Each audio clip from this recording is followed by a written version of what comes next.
Tasteful Nudes.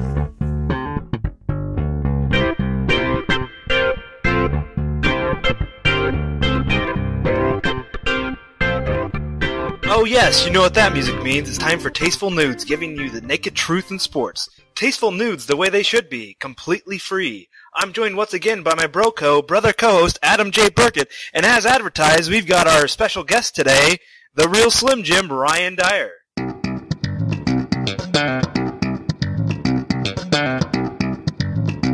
The real Slim Jim rant of the day. Thank you for having me. There's been a topic recently that I want to discuss, and it kind of grinds my gears, and that's the topic of Tim Tebow and Johnny Manziel. First of all, Tim Tebow was a terrible person and quarterback. Not only was he subpar in the NFL, he's just a terrible person overall, and I really don't have stats to back that up. That's just my own personal belief. Tim Tebow lost 14 fumbles back in 2011. 14 fumbles! That's flabbergasting. That's terrible. Adam, do you have anything to say to that? Yeah, he wasn't good necessarily as a starter, but if you just look at his numbers, he was 8-6 overall in Denver as a starter, 7-4 in that spectacular 2011 season, and his touchdown to interception ratio is 2-1. Which is slightly above average, and it was made for TV. 5 fourth quarter comebacks and 6 game-winning drives.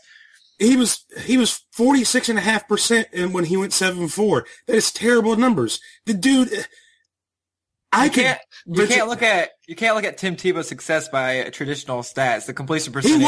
He wasn't good. He never was good. And the only reason he was that he did well, that magical 7-4, is because he had Demaryius Thomas. If he wouldn't have hit that pass to Demaryius Thomas, they would have lost to, I think, the Steelers who they were playing. He is not a good quarterback. In the next game, what they do, he got destroyed because New England said, oh, we know what Tim Tebow likes to do, and that's throwing the ball. If he's not good, why did he win a Heisman? He's got some talent. Please, the Heisman is just the Heisman is just a popularity contest. If you look at the best player in the NFL, in college football last year, it sure as heck wasn't Johnny Manziel. The dude has no talent. Johnny Manziel didn't win the Heisman last year. Okay, whatever. The year that he won it, whoever won it this year, it's just a popularity contest. The Heisman Trophy is a joke, and it hasn't been the same since Desmond Howard won it back in circa 1925. Yeah, that's all I got. Yeah, we're going to stay on the Tebow topic for now. Yeah, he had 660 yards rushing and 6 rushing touchdowns. Yes, he did have 14 fumbles. He proved that he was an adequate quarterback, not necessarily a starter, but if you were to use him in the NFL like you did his freshman year at Florida, where you use him in goal line and short yardage situations, he can have some success, and he's an adequate backup in case your starter goes down. And you don't have he can play in a traditional offense. He's just not a non-traditional quarterback, so that freaks people out. I wouldn't say he's a quality backup. I'd rather take Mark Sanchez over Tim Tebow. At least Mark Sanchez has an arm. Tim Tebow couldn't hit the side of a barn if he was standing 2 feet in front of it. Mark Sanchez is mediocre. With Tim Tebow, it gives you something. He can run, and in short yard situations, you're going to get 8 guys in the box, so then he can hit somebody like the Demaryius Thomas play that won him in the playoff game against the Steelers. He can hit somebody at slant and he'll go 80 yards. He's a big play guy, and he's fun to watch. If he gets lucky, absolutely, but he's not that good.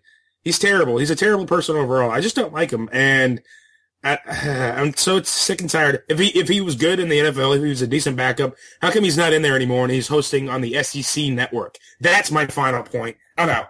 Because he's been blackballed. I think there's more below the surface to that rant. Just let it loose, Dyer. Well, we only have a short amount of time, and I can't really get into all that I want to. So, the guy. I'm going to come over there. He won playoff games, and you don't think he's even deserving of a roster spot? He won one playoff game, yeah. As a starter. Yeah, he won one playoff game, and he got lucky. He got lucky with that. As a starter, he won in sudden death. I don't think he got lucky. He got incredibly lucky. That ball almost went through Demaryius Thomas's hands. Almost. Tim Tebow is not accurate. What is this, horseshoes? He caught the ball and he took it 80 yards. The only thing he got lucky. He got lucky. He got bailed out by Demaryius Thomas. If Tim Tebow was good at one thing, that's preaching the word of the Lord and Savior, whoever he follows, everybody. He's like, oh, I'm a good quarterback, but yet I'm a virgin. I believe. Okay, so Tim Tebow, good quarterback virgin type thing. I may not have that much of a problem with it, but the media covered it so it's like they were his love child and like, oh, Tim Tebow, yeah, he's a quarterback, but yeah, he's so strong in his beliefs and da-da-da-da-da. I don't care. That's not very, that doesn't make a good quarterback. Like, if you're a quarterback that goes out and sleeps around in the town, but yet you have an arm and you can win football games, that's great. But if you're a virgin quarterback that can't do anything on the field, it doesn't make me like you anymore. So I don't see their point. It's regardless. I mean, it's not regardless. It's stupid. And I don't care if he's somebody that goes out and sleeps with 35 different people a day, or if he's, if he's the Wilt Chamberlain of football, or if he's like, if he is like the Mother Teresa, I don't give a flying rat's tail about him. And there's so many people in Namer that have Tim Tebow jerseys, and they only like him because of the media circus that surrounded him, and it just grinds my gears. Okay, I don't like him because of the media circus. I like him because he's a fun player to watch. He's built like Mike Allstott and throws the ball like an average quarterback. He throws the ball like Mike Allstott. Yeah, he throws the ball like Mike Allstott. You know who else has a funny... Warren Moon and Phillip Rivers. Warren Moon threw the ball funny, and Phillip Rivers has a weird launching angle there too, where he leans in with his passes. And how many playoff wins does Phillip Rivers have? 2? Phillip Rivers is a whole different. Phillip Rivers is a whole different conversation for another day. For those of you who don't think he can pass all that well, in one of his comeback wins, he won 35-32 in Minnesota. His quarterback rating was 149.3. He was only allowed to throw it 15 times, had a 67%. It was Minnesota! And his yards per attempt was 13.5 yards per attempt. That's Peyton Manning like yards per attempt. Do you know? And he only carried it 4 times. He only carried it 4 times. He was playing Minnesota. That defense is like the equivalent of Terre Haute North's defense. Not 3 years ago, it wasn't? Jared Allen. Yes, it was. Jared Allen had like 14 sacks that season. Oh, whoop-de-doo. They're still terrible. If given the opportunity, Tim Tebow is a successful quarterback and should be a backup. He will never play in the league again. Phillip Rivers is 4-5 in the postseason. Yeah, and Tebow's 1-1. So Tim Tebow is Phillip Rivers. Tim Tebow is a better postseason quarterback than Phillip Rivers, based on record. I'll tell you what, Tim Tebow has significantly less kids than Phillip Rivers does. How many kids does Phillip Rivers I don't think that's not relevant to how good he is as playing quarterback. It is. Yeah, it is. It goes from the sleeping around to the other end of the spectrum. Phillip Rivers has like 8 kids. Like, his wife doesn't know when to close her legs, but that's a different topic. No, Phillip Rivers is the Wilt Chamberlain of the NFL, if we've learned anything tonight. Yeah, that's true. And then, additionally, Phillip Rivers, he beat Big Ben in the playoff game. It went to overtime. It was 23-23. They won 29-23. Tebow had 50 yards rushing and 1 rushing touchdown. He had a below 50% completion percentage, but on the 10 completions he threw for 316 yards, 2 touchdowns, and no interceptions. So he's a quality passer, but when he gets out and runs, he's got small hands and he fumbles. Yeah, and so that kind of gets to the whole Johnny Manziel. So that equals a backup. Who did he back up? Who would he back up with any confidence in the league? About 90% of the league? No. Wait, who backed up 90% of the league? What, no, Tebow could. No, he could back up the backups. I'd rather have Dan Orlovsky as my backup than Tim Tebow. So I think when we left off, we compare Phillip Rivers to the Wilt Chamberlain of the NFL, and that's all well and good, but the topic here is Tim Tebow and how I hate him as a person and as an NFL player. Where Adam was saying that Tim Tebow can back up 90% of the league. Yeah, maybe if the 90% of the league was from the Canadian Football League, which last time I checked, that's not the case. I'd rather have Dan Orlovsky the guy that went 0-16, famously stepped out of the back of the end zone for safety, backing up my team, then Tim Tebow. And that is my take on that. Well, Orlovsky his win-loss record is what, like 2-24 as a starter? I'd rather have Dan Orlovsky as my quarterback than Tim Tebow. I don't know. I just think we have a small sample size with Tebow, and I think he's a top 50 quarterback, which means he would be a quality backup in the NFL, and he's got a unique skill set, so somebody out there should utilize it. I wouldn't be surprised if somebody like a Chip Kelly would pick him up and put him on the roster. You know what my new name for you is? Skip Bayless. Skip Bayless is a douche. Yeah, well, he loves Tim Tebow. Yeah, I don't love Tim Tebow. I just think he deserves another chance in the league. Okay. Well, speaking of that, let's switch topics here and talk about Johnny Manziel. Football!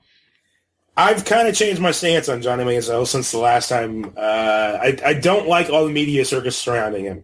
I didn't like him in college just because he was a jerk, and I'm substituting a word there.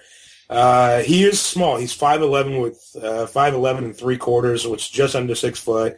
He's got small hands. Taller than Drew Brees. Okay. I mean, I'm not denying that. He's got big hands for a guy his size. What are you trying to say? He's going to be the next Wilt Chamberlain of the NFL? He's going to fill in Philip Rivers' shoes there, Adam? No. Blake Bortles is 6'4" and has smaller hands. Or no, that's Teddy Bridgewater. Teddy Bridgewater is 6'2" and has smaller hands than Tim Tebow. And if you have small hands, you don't handle balls very well. Shots fired. I mean, that's true. I agree with that. The topic's not about Teddy Bridgewater. It's about Johnny Manziel. And I didn't watch any of his pro day. I didn't care about it. Evidently, he had Drake on the turntables. Actually, I don't think Drake was there. Drake wasn't there, but he had Drake playing during his exhibition. Yeah, well, I don't know why you decide to have a pro day with shoulder pads and helmets. I mean, if that's something you want to do, absolutely. Okay, whatever. The jury's still out on him for me. I don't like him as a person in the NFL.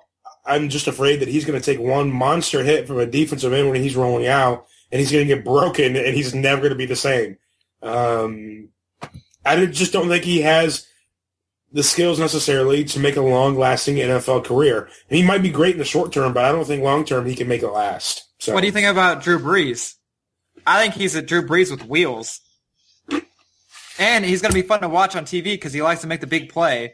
He'll have some success. I don't know. It depends on where he goes. I don't necessarily. He's not a top 5 pick. Like, that's outrageous. But Nike has really promoted him, and he does well with Nike with his attitude and his swagger. That's why he came out wearing shoulder pads and a helmet. He's trying to sell. He's trying to sell for Nike. I think that was a great idea, and he knows how to promote himself. He's really popular. He knows how to stay relevant. I like him. He's kind of a jackhole, but he's my jackhole, and I wish him well in the league. I had him as a second-round pick, but with all the hype he has, he's gonna be a lottery pick in the NBA terms. He's gonna be a top 15 pick. He's gonna go early in the first round, and I hope he's successful. He's a cross between Michael Vick and Drew Brees. Rant us home, Dyer. Well, my last topic is that I don't wish any ill will towards him. I just am afraid that he's going to he's not going to have, he's going to spend a couple of years in the league and he's going to get a hit and then he's going to be a journeyman quarterback. He's going to go around from team to team and he's never going to be anything like he was. Like, he's going to be like Mike Vick, I have a feeling. I feel like he's going to be the Mike Vick without the dog fighting. And Johnny Manziel still sucks in my book. To wrap up, Tim Tebow should be could possibly be a backup quarterback, and if you really wanted to play, I think he could be a star in the Canadian Football League. And then with Johnny Football, on this show, we are Johnny Football fans.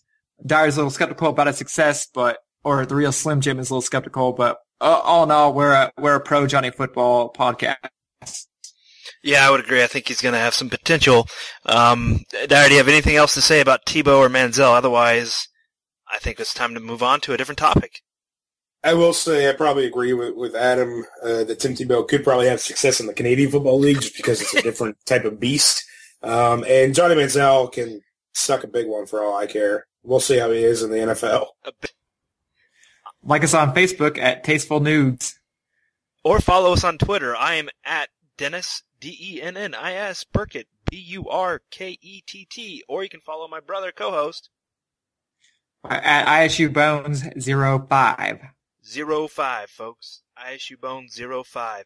And if you have any feedback, you can either rate us on iTunes, which please do if you have time. Search for us on iTunes at the search bar. Just type in Tasteful Nudes, and we'll come right up underneath the podcast section. Give us some feedback there, rate us there, or you can email us at tastefulnewspodcast@gmail.com. If you have any suggestions, feel free to email us or post on Facebook. Otherwise, we are ghosts. See you later.